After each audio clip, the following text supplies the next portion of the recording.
Hello, friends.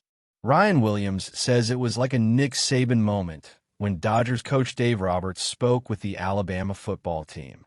Let's get to the news, but first, subscribe to the channel and keep receiving more news from Alabama.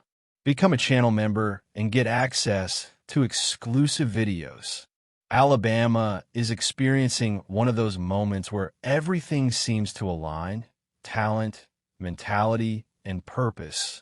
Kalen DeBoer's team is going through the season with confidence and consistency, now with an 8-1 record and on a firm path to the SEC championship game, carrying the weight and tradition of a program that, year after year, has become accustomed to fighting for the top of the college football playoff. But what perhaps defines the spirit of this group is not just the victories, but the way it continues to absorb lessons of greatness, including from outside of football. Before their solid victory over LSU, Alabama received a special visit. Los Angeles Dodgers coach Dave Roberts, a two-time World Series champion. And it was one of those encounters that transcend sports. Roberts, a leader accustomed to commanding a locker room of stars under the constant pressure of win or bust, spoke to the Crimson Tide about focus, humility, and a competitive mindset. For Ryan Williams, Alabama's rising star, that moment was remarkable. We were caught off guard. I think some of the guys didn't even know who he was until he started talking, and it was almost like a Nick Saban moment, Williams said. People started snapping their fingers, and it was like, okay, we need to pay attention. The comparison is significant, and not without reason. When Williams mentions Nick Saban, he evokes a figure who still looms over Tuscaloosa as the ultimate symbol of excellence. And the fact that a player on DeBoer's current team sees that same kind of presence in Roberts shows something bigger. Alabama continues to cultivate the same competitive DNA, even in a new era. Roberts spoke to the group with the authority of someone who understands what it means to sustain a dynasty. The Dodgers are living exactly what Alabama seeks to rebuild under DeBoer: a lasting dominance, grounded in discipline and the ability to respond under pressure. He gave us some words of encouragement and advice that we're basically in the same position as the Dodgers, and that we'll always face the best of all, Williams said. Just to focus on the game, because the game will honor us. Stay humble, keep your feet on the ground, and stay focused on living in the present moment. These words echo the kind of message that defines modern Alabama. The program built its greatness on the notion that talent without mentality doesn't win championships. That's why Roberts' speech seems to have touched the team so deeply. It reinforces that the path to the top requires more than physical preparation. It requires conviction, focus, and humility, three pillars that DeBoer has been emphasizing since taking over. The bond between the two coaches also helps to understand the impact of the meeting. Kalen DeBoer and Dave Roberts have known each other for years, and the mutual respect between them goes beyond friendship.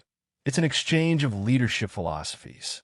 DeBoer has closely observed the Dodgers' environment, and Roberts, in return, went to Tuscaloosa to learn about Alabama's culture.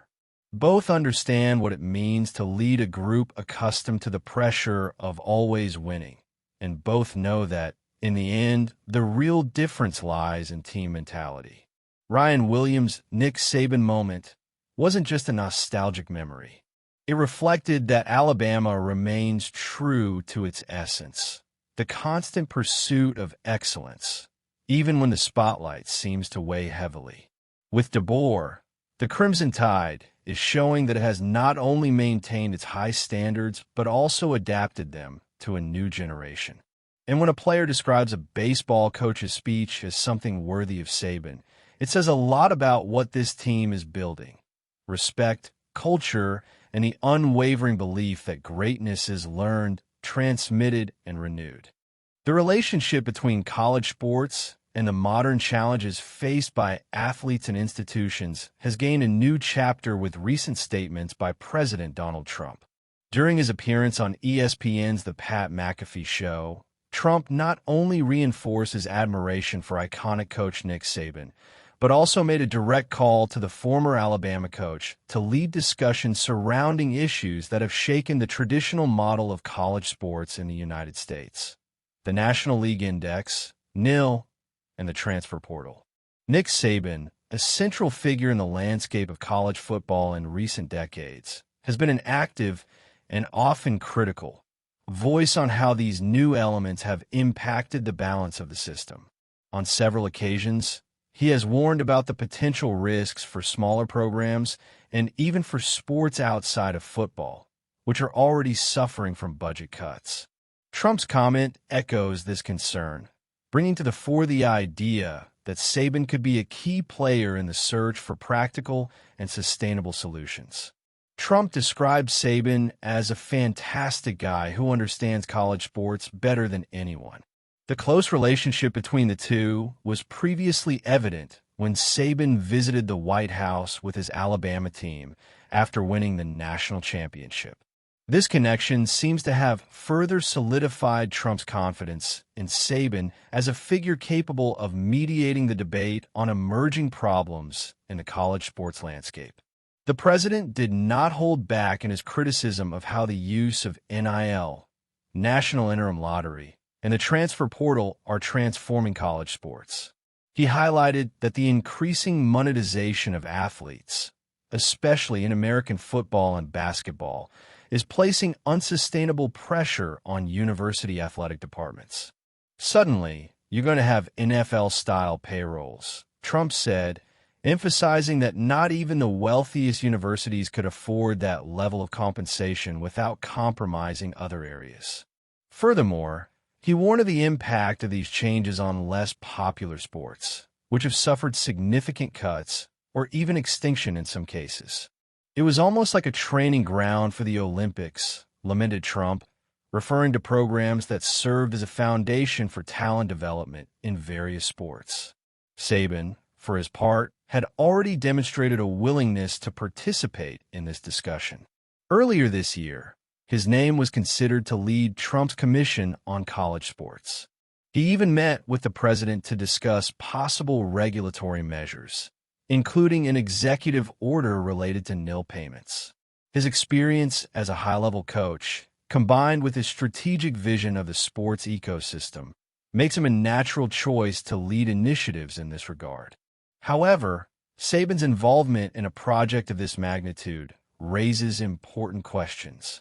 Although he is widely respected in the sports world, his perspective is inevitably shaped by the reality of Alabama, an elite program with unparalleled financial resources and infrastructure. This may generate debates about the applicability of his ideas to smaller or less resourced institutions. Furthermore, there is the challenge of balancing the interests of athletes, who now have more freedom to capitalize on their fame, with preserving the integrity of college sports as a whole. Trump's suggestion that Saban take a more active role in resolving these problems reflects a growing trend of seeking iconic figures to address complex issues. In Saban's case, his reputation as a strategist and leader makes him an attractive option to try and find a middle ground between innovation and tradition. However, any proposed solution will need to be carefully weighed to avoid further imbalances in the system. Meanwhile, Saban himself remains an influential voice in the debate. His previous comments on the NIL era have made it clear that he sees both opportunities and threats in the new paradigm. For him, the challenge lies in ensuring that athletes have the freedom to explore their commercial rights without compromising team cohesion or harming sports that do not directly generate revenue. At the same time, he acknowledges that the transfer portal has brought greater flexibility to players, but has also intensified competitiveness and instability within programs. Trump's words may serve as a catalyst for Saban to expand his role in this conversation, whether it's leading a committee, participating in working groups, or simply sharing your expertise. Let's see how it all works out. The story of Tim Tebow and his near choice with Alabama is one of those moments that echoes like a discordant note in the symphony of college football.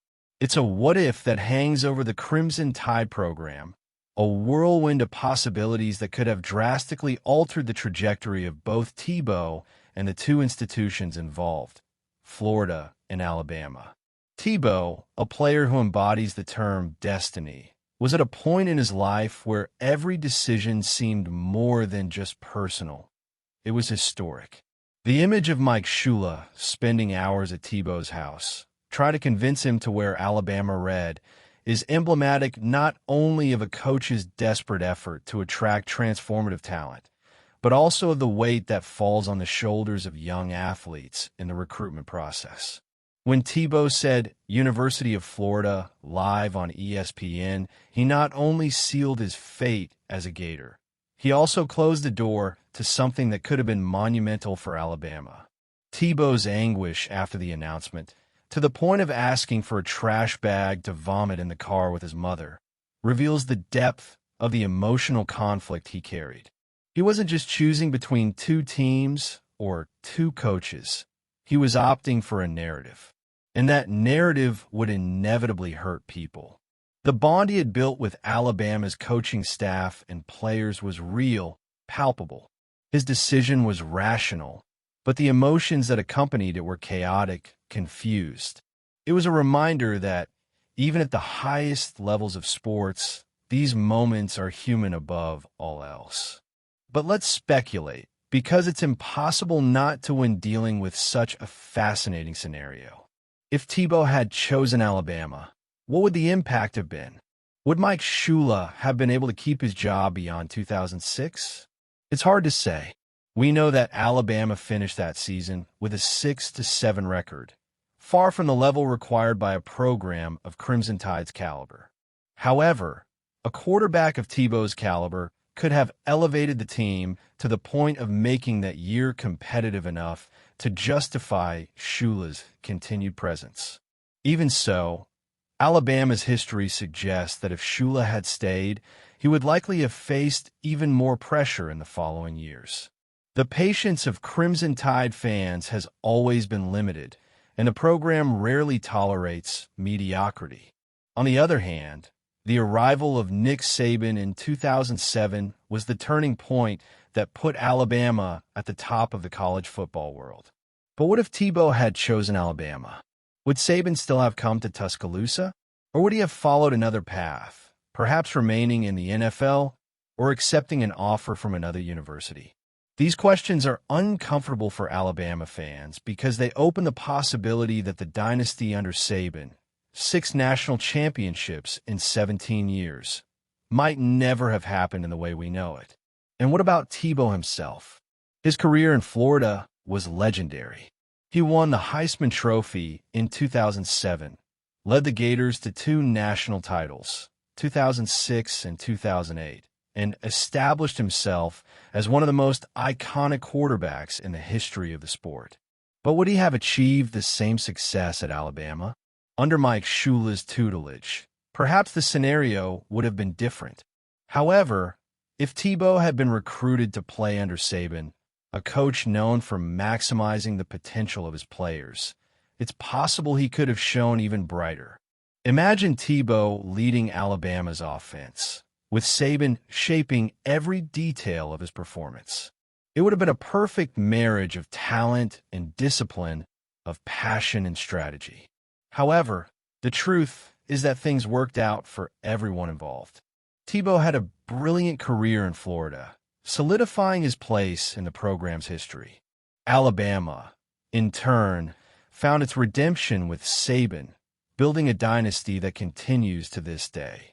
Even so, thinking about what could have been is an inevitable exercise, especially for Crimson Tide fans. They know that Tebow could have been a missing piece to change the course of the program's history before the Saban era. This story also serves as a reminder of how unpredictable college football is. Every choice, every decision can completely alter the landscape of the sport. Tim Tebow chose Florida, and it worked wonderfully for him. But Alabama, even without him, found its way. What do you think? Leave your comment.